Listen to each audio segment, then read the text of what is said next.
Hello welcome to my channel. മഴ തോരും മുൻപേ പുതിയൊരു എപ്പിസോഡ് നോക്കിയാലോ. അങ്ങനെ നമ്മളെ വൈജയന്തി പുതുതായിട്ട് വിളിച്ച സെർവന്റിനോട് ബാലചന്ദ്രൻ കുറച്ച് മോശമായിട്ടാണ് കേട്ടോ പെരുമാറുന്നത്. മറ്റൊന്നുമല്ല, അവളോടും അവിടെ ഇരുന്ന് ഫുഡ് കഴിക്കാൻ വേണ്ടിയിട്ട് നമ്മളെ വൈജയന്തി ക്ഷണിക്കുന്നുണ്ട് അവരുടെ കൂടെ ടേബിളിൽ. പക്ഷേ ബാലചന്ദ്രന് അത് അത്ര അങ്ങോട്ട് ഇഷ്ടപ്പെട്ടില്ല. കാരണം മുൻപ് അലീന ഇവിടെ ജോലി ചെയ്തിരുന്ന സമയത്ത് വൈജയന്തി ഇതിനൊന്നും അനുവദിച്ചിരുന്നില്ല. പക്ഷേ ബാലചന്ദ്രൻ അതിന് സമ്മതിച്ചിരുന്നില്ല. അവരുടെ കൂടെ തന്നെ ടേബിളിൽ ഇരുന്ന് ഭക്ഷണം കഴിക്കാനുള്ള അനുവാദവും സ്വാതന്ത്ര്യവും ഒക്കെ അലീനയ്ക്ക് നമ്മളെ ബാലചന്ദ്രനും പിള്ളേരും കൊടുത്തിരുന്നു. പക്ഷേ വൈജയന്തി അത് ചെയ്തിരുന്നില്ല. അതുകൊണ്ട് തന്നെ വൈജയന്തി വിളിച്ചു വരുത്തിയ ഈ സർവന്റിനോട് ഇതുപോലെ പെരുമാറുന്നതിൽ വലിയ തെറ്റൊന്നും ഉണ്ടായിട്ട് എനിക്കും തോന്നുന്നില്ല.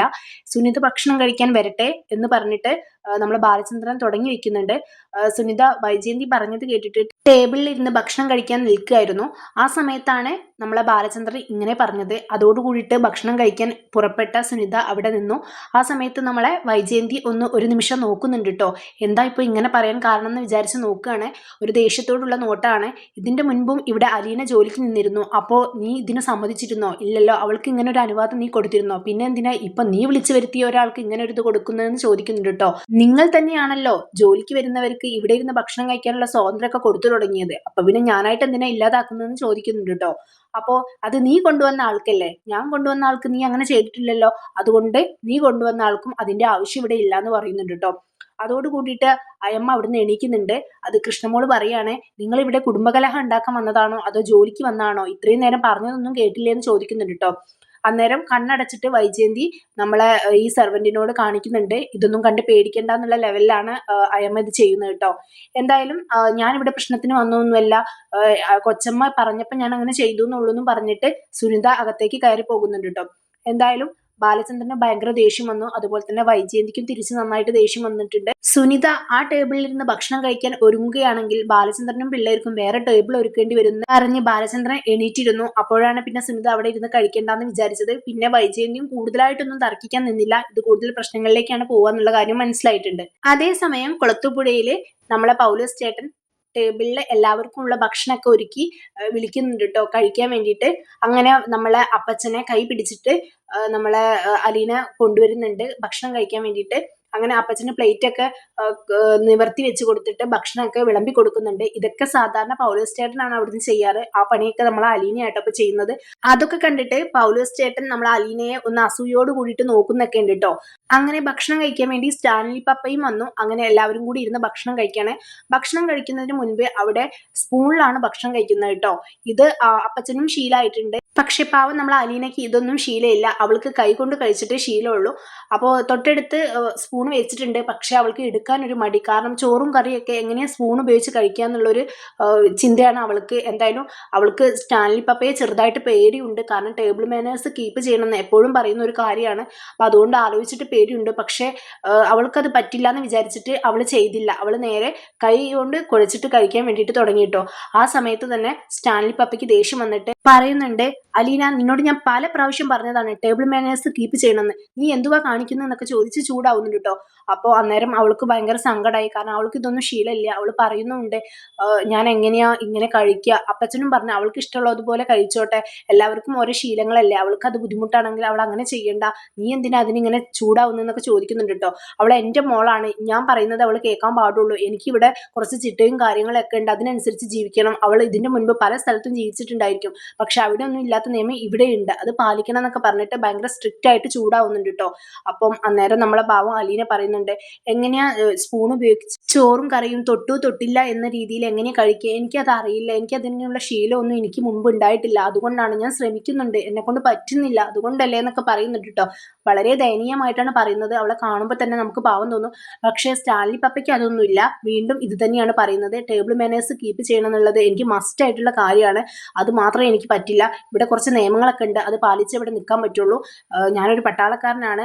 അങ്ങനെ പല കാര്യങ്ങളും അയാൾ അവിടെ നിരത്തുന്നുണ്ട് കേട്ടോ. പക്ഷെ ഇതൊന്നും കേട്ടിട്ട് നമ്മളെ അലീനയ്ക്ക് സ്പൂൺ എടുത്ത് കഴിക്കാൻ തോന്നുന്നില്ല. കാരണം അവൾക്ക് അതിനോടുള്ള ഒരു പൊരുത്തപ്പെടാനുള്ള ഒരു മനസ്സില്ല. കാരണം ഇങ്ങനെയൊക്കെയാണ് ഭക്ഷണം കഴിക്കാമെന്ന് അവൾക്ക് ഇതുവരെ അറിയില്ല. പിന്നെ പോരാത്തതിന് അങ്ങനെ കഴിച്ചാൽ അവൾക്ക് ഒരു തൃപ്തികരമല്ലാത്തതുപോലെയും ഫീൽ ചെയ്യുന്നുണ്ട്. അതുകൊണ്ട് തന്നെ അവൾക്കത് കഴിക്കുമ്പോൾ തന്നെ ഒരു അരോചകമായിട്ട് തോന്നുന്നുണ്ട്. അതുകൊണ്ട് വീണ്ടും അവൾ ഇത് തന്നെ ചെയ്തുകൊണ്ടിരുന്നു, കൈകൊണ്ട് തന്നെ കഴിച്ചുകൊണ്ടിരുന്നു. അങ്ങനെ വീണ്ടും പപ്പയ്ക്ക് ദേഷ്യം വന്നിട്ട് വീണ്ടും പറയുന്നുണ്ട്, നിന്നോട് ഞാൻ പറഞ്ഞതാണ് ടേബിൾ മാനേഴ്സ് കീപ്പ് ചെയ്യണമെന്ന്. നീ എന്താ പിന്നെയും കാണിക്കുന്നതെന്ന് ചോദിക്കുന്നുണ്ട് കേട്ടോ. അങ്ങനെ അപ്പച്ചൻ അവളെ സൈഡിൽ നിന്ന് പറയുന്നുണ്ട്, നീ എന്തിനാ ഇങ്ങനെ ചൂടാവുന്നത്, അവൾക്ക് കഴിക്കാൻ ഇഷ്ടമുള്ളതുപോലെ കഴിക്കട്ടെ എന്ന് പറയുന്നുണ്ട്. അപ്പച്ചനുമായിട്ട് ഞാൻ പിന്നീട് സംസാരിക്കാമെന്ന് പറഞ്ഞിട്ട് അപ്പച്ചനോടും ചൂടാവുകയാണ് ചെയ്യുന്നത്. നിനക്ക് ഓർമ്മയില്ലേ, നിന്റെ അമ്മ ചിന്നമ്മ പണ്ട് ചട്ടിയിൽ ബാക്കി വരുന്ന കറിയിലേക്ക് പഴങ്കഞ്ഞി ഒഴിച്ച് കഴിച്ചിരുന്നു, അത് എന്തൊരു ടേസ്റ്റ് ആണെന്ന് അറിയോ, നിനക്കും ഒരുപാട് തവണ അങ്ങനെ ഊട്ടി തന്നിട്ടുണ്ട്, അതൊക്കെ നീ മറന്നോ എന്നൊക്കെ ചോദിക്കുന്നുണ്ട്. പിന്നെ നമ്മളെ അലീനയാണെങ്കിൽ പറയുന്നുണ്ട് കേട്ടോ, പണ്ട് ഞാൻ ഓർഫനേജിൽ നിൽക്കുമ്പോൾ എന്ന് പറഞ്ഞ് തുടങ്ങുമ്പോൾ തന്നെ വലിയപ്പച്ചൻ സ്റ്റാൻലി പപ്പയെ ഒന്ന് നോക്കുന്നുണ്ട്. കാരണം ഓർഫനേജ് എന്നുള്ള വാക്കേ സ്റ്റാൻലി പപ്പയ്ക്ക് ഇഷ്ടമല്ല. അപ്പൊ ഇത് തന്നെ അവൾ പറയുമ്പോൾ ദേഷ്യം വരുന്നുണ്ടോ എന്ന് നോക്കുകയാണ്. എന്തായാലും നമ്മൾ അലീന പറഞ്ഞത് അവസാനിപ്പിച്ചില്ല. ഓർഫനേജിൽ ഞാൻ നിൽക്കുന്ന സമയത്ത് അവിടെ നിന്ന് പഠിക്കാൻ വേണ്ടി പോകുമ്പോൾ അധികം കറികളൊന്നും ഉണ്ടാവില്ല, ഒരു തോരനും വേറെ എന്തെങ്കിലും കറിയേ ഉണ്ടാവത്തുള്ളൂ. പക്ഷേ സ്കൂളിലെത്തി ഞങ്ങൾ അങ്ങോട്ടും ഇങ്ങോട്ടും ഷെയർ ചെയ്ത് എല്ലാവരും കൂടി കഴിക്കുമ്പോൾ അതിന് പ്രത്യേക ടേസ്റ്റാണ്. ഒരുപാട് വിഭവങ്ങൾ ഒരുമിച്ച് മിക്സ് ചെയ്ത് കഴിക്കുമ്പോൾ നല്ല ടേസ്റ്റ് ആണെന്നൊക്കെ പറയുമ്പോൾ വല്യപ്പച്ചന് അത് മനസ്സിലാക്കാൻ പറ്റുന്നുണ്ട് കേട്ടോ. പക്ഷെ ഇതൊന്നും അത്ര അങ്ങോട്ട് നമ്മളെ സ്റ്റാൻലി ജോസഫിന് സഹിക്കുന്നില്ല. പിന്നെ ഇത് കേട്ടിട്ട് അത്ര ദഹിക്കുന്നുമില്ല. എന്തായാലും വീണ്ടും ഇത് തന്നെ നമ്മളെ അലീന ചെയ്തുകൊണ്ടിരുന്നപ്പോൾ ദേഷ്യം വന്നിട്ട് എണീറ്റ് പോയിട്ടോ നമ്മളെ സ്റ്റാൻലി പപ്പ. കാരണം അയാൾക്ക് ഇത് കണ്ടുകൊണ്ടിരിക്കാൻ പറ്റുന്നില്ല. തങ്ങളെ എല്ലാവർക്കും അനുസരിച്ചേ ശീലമുള്ളൂ, ഇത്രയും കാലമായിട്ട് ആരും എതിർത്ത് സംസാരിച്ചിട്ടില്ല. അപ്പൊ ആദ്യമായിട്ടാണ് ഇങ്ങനെ ഒരാൾ എതിർക്കുന്നതും എതിർത്ത പ്രവൃത്തികൾ ചെയ്യുന്നതും. അതുകൊണ്ട് തന്നെ ദേഷ്യം വന്ന് എണീറ്റ് പോവുകയാണ് ചെയ്തത്.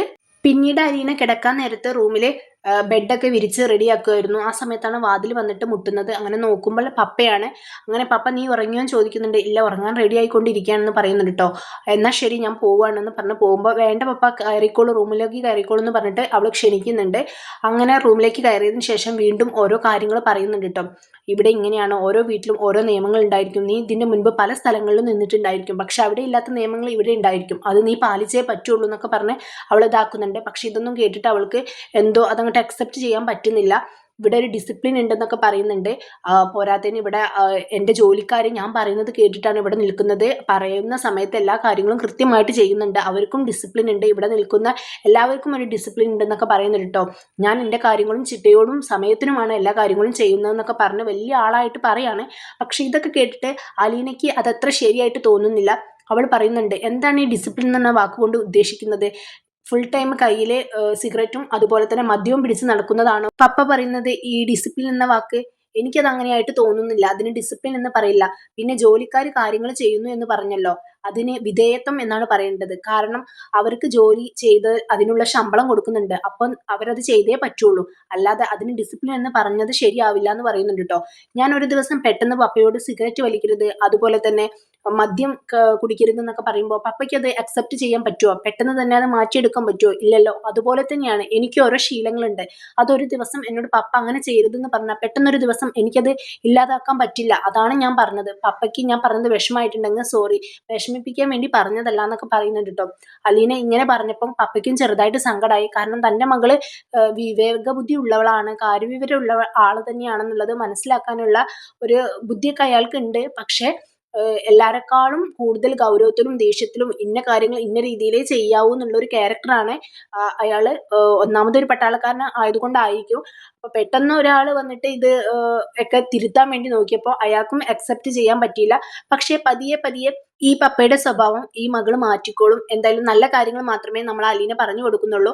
എന്തായാലും തൽക്കാലം ഇപ്പം മോള് കിടന്നോ, ഗുഡ് നൈറ്റ് എന്നൊക്കെ പറഞ്ഞ് പപ്പ ഇറങ്ങുന്നുണ്ട് കേട്ടോ. പക്ഷെ വീണ്ടും അവളെ തിരിഞ്ഞു നോക്കുന്നുണ്ട്. ദയനീയമായിട്ടാണ് ആ നോട്ടം. അത്ര ദേഷ്യമൊന്നുമില്ല. അവൾ പറഞ്ഞതൊക്കെ ചെറുതായിട്ടെങ്കിലും അയാൾ മനസ്സിലാക്കി തുടങ്ങിയിരിക്കുന്നു എന്ന് ആ നോട്ടത്തിൽ നിന്ന് നമുക്ക് മനസ്സിലാവുന്നുണ്ട് കേട്ടോ. അലീന വീണ്ടും എന്തേന്നുള്ള ഭാവത്തിൽ നോക്കുന്നുണ്ട്. നീ കിടന്നോ, ഗുഡ് നൈറ്റ് എന്ന് പറഞ്ഞ് പപ്പ പോവുകയാണ് കേട്ടോ ചെയ്യുന്നത്. കടപ്പാട്ടൂരാണെങ്കിൽ എല്ലാവരും ഭയങ്കര പണിയിലാണ്. രാവിലെ നമ്മളെ കൃഷ്ണമോള് മുറ്റടിച്ച് വരുന്നുണ്ട്. ഇത് കണ്ടുകൊണ്ട് വൈജയന്തി വരുന്നുണ്ട്. കാരണം അവിടെ സെർവന്റിനെ വെച്ചിട്ടുണ്ട്. പിന്നെ എന്തിനാ അവള് മുറ്റടിച്ച് വരുന്നതെന്ന് വിചാരിച്ചിട്ടാണ് നോക്കുന്നത്. കൃഷ്ണമോളും ബബിയൊക്കെ ആ വീട്ടിൽ പണിയെടുക്കുന്നത് വൈജയന്തിക്ക് കാണുമ്പോൾ ഭയങ്കര ദേഷ്യമാണ്. കാരണം അവരിതൊക്കെ ഇപ്പോഴാണ് ചെയ്യാൻ തുടങ്ങിയത്, അതൊക്കെ അലീന പറഞ്ഞിട്ടായിരിക്കും എന്ന് വിചാരിച്ചിട്ടാണ് ഭയങ്കര ദേഷ്യം തോന്നുന്നത്. എന്തായാലും കൃഷ്ണമോള് മുറ്റടിച്ചിരുന്നത് കണ്ടിട്ട് നേരെ പോയിട്ട് സുനിതയുടെ റൂമിലേക്ക് പോകുന്നുണ്ട്. കാരണം സുനിത അത്ര നേരം എണീറ്റിട്ടില്ല. അതുകൊണ്ടാണല്ലോ കൃഷ്ണമോള് മുറ്റം അടിക്കുന്നത്. നീ ഇത്ര നേരമായിട്ട് എണീറ്റില്ലെന്ന് ചോദിക്കുന്നുണ്ട് കേട്ടോ. ഇപ്പൊ സമയം എത്രയായിന്ന് ചോദിക്കുന്നുണ്ട്. അപ്പം നമ്മളെ വൈജയന്തി പറയുന്നുണ്ട്, ഇപ്പൊ സമയം 6:30, ഞാൻ 6:45 എണീക്കാറെന്ന് പറയുന്നുണ്ട് കേട്ടോ. ഇതൊന്നും ഇവിടെ പറ്റില്ല, ഇവിടെ 5:30 മണിക്ക് എണീറ്റ് പണിയെടുക്കണം എന്ന് പറയുന്നുണ്ട് കേട്ടോ. അയ്യോ എനിക്കത് പറ്റില്ല, വേണമെങ്കിൽ ഒരു 6:15 നോക്കാന്നൊക്കെ പറയുന്നുണ്ട് സുനിത. നീ കട്ടിലയിലാണോ കിടന്നതെന്ന് ചോദിക്കുന്നുണ്ട് കേട്ടോ. അതെ ഞാൻ കട്ടിലയിലാണ് കിടന്നത്, എന്തേന്ന് ചോദിക്കുന്നുണ്ട്. ഓ നീ കട്ടിലയിൽ എന്തിനാ കിടന്നത്, പായയും കൊസരിയൊക്കെ നിനക്ക് തന്നതാണല്ലോ, പിന്നെ നീ എന്തിനാ കട്ടിലിൽ കിടന്നത്, നിലത്ത് കിടന്നാ പോരായിരുന്നു എന്ന് ചോദിക്കുന്നുണ്ട് കേട്ടോ.